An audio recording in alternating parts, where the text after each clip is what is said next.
Played by CCV. I'll be checking out times WWE actually explains a wrestler's change in character from WrestleMania. Okay, let's go. WWE actually explained a wrestler's change in character.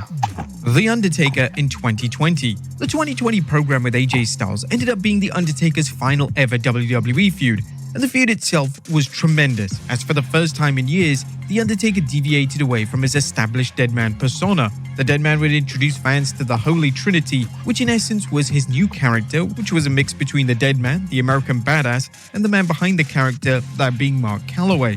To represent this character change, the Deadman would begin to wear bandanas again on TV, and his appearance was much more in line with the attire that The Undertaker would wear 20 years prior. On commentary, it was explained that AJ had pushed the Deadman too far, and as a result, The Undertaker had to unleash something that had been buried inside, and AJ was going to face the wrath of the ultimate version of The Undertaker, even dropping the real-life name of The Undertaker, Mark Calloway. It was excellent storytelling, and the appearance change was logically explained in total canon and lore of The Undertaker character. Cesaro 2014. When Cesaro randomly surfaced on WWE TV with an eye patch, fans were baffled. It looked like at first that the former US champion had adopted a pirate-style gimmick, yet it was ultimately explained that Cesaro had an eye injury and he would temporarily be changing his look.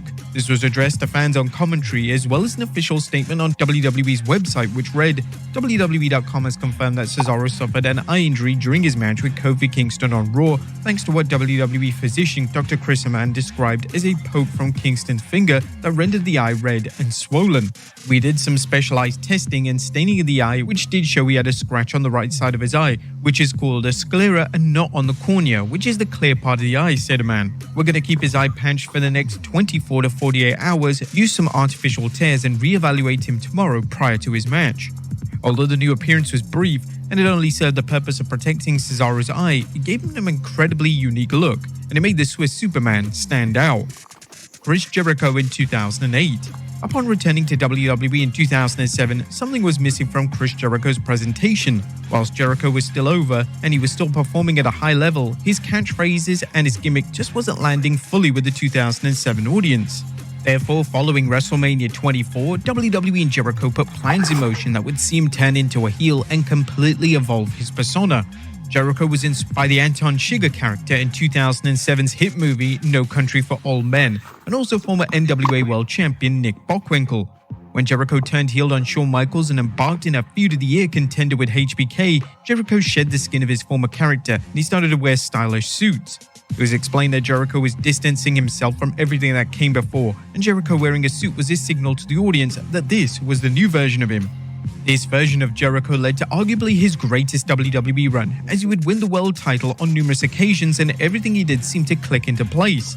Jericho was also incredibly committed to making the heel persona work, and it would never break character outside of WWE. For instance, one time he ignored a young fan and his dad in a lift, and the dad cursed at Jericho for being so rude. Mankind 1998. Mick Foley was a king of character work during the Attitude Era, as every character that Foley portrayed was insanely over, and each of his three main central characters offered something unique to the audience. Following Foley's run in the main event scene as Dude Love following WrestleMania 14, WWE decided to have Foley revert to his Mankind persona. This would be a slightly altered version of the Mankind persona fans knew, as the Mankind character still wanted to impress Vince McMahon, so he decided to wear a shirt and tie for his matches. This would arguably be Mankind's most well-known look, as he kept his look until the early 2000s. The character change would be expertly delivered by Foley, and WWE did a fantastic job explaining why Foley was wearing a shirt and tie as opposed to his prior Mankind attire. Kane 2003. And when it leaked online that WWE were implementing plans to unmask Kane in 2003, there was immediate concern. Kane was an established character in a mask, and now WWE were going to strip that all away for a new storyline. Kane believed that the character had grown stale in a mask, and whether this is true is up for debate, yet the concern was that Kane was supposedly severely disfigured, and WWE would have a difficult task in presenting Kane as some kind of monster without his trademark mask. When Kane eventually unmasked on Raw, it was revealed that Kane was basically a normal guy with a messy haircut. It would be explained to the audience directly by Kane that his appearance didn't alter in this so-called fire all those years ago, however it did impact his mental state, as all of the damage was inflicted psychologically.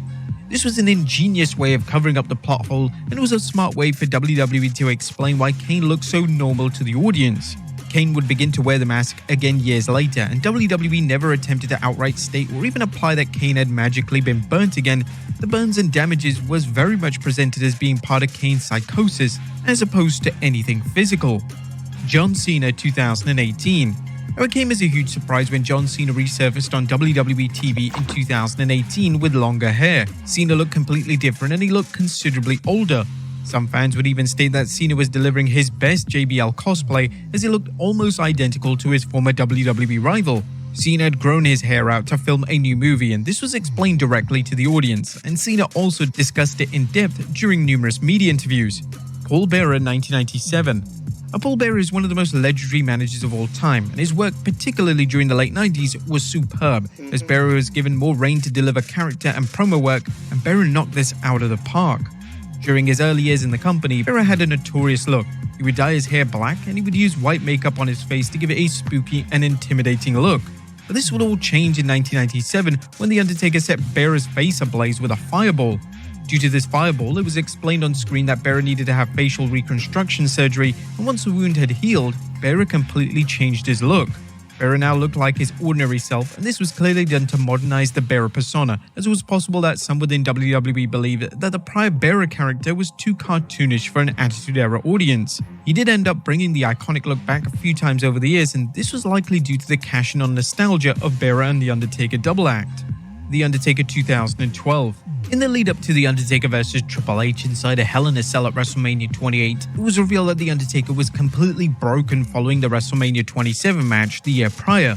Despite the dead man winning, the game had taken him to his absolute limit, and he was a shell of his former self. This was a time period in which The Undertaker cut off his long black locks and decided to sport an incredibly short mohawk.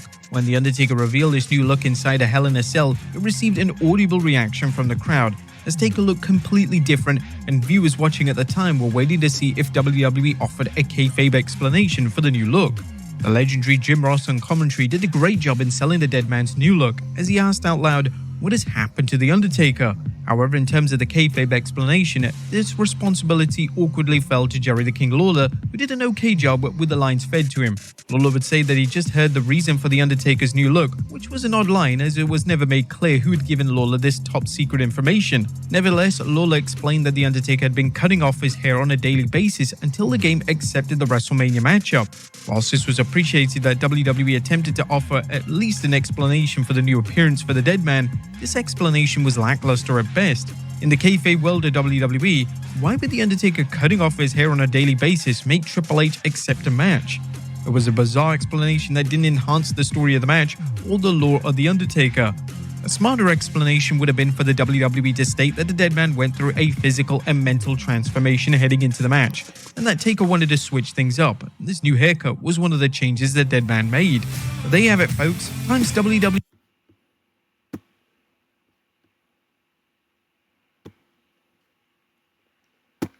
Yeah, good video by WrestleMania. Don't forget to like, comment, subscribe.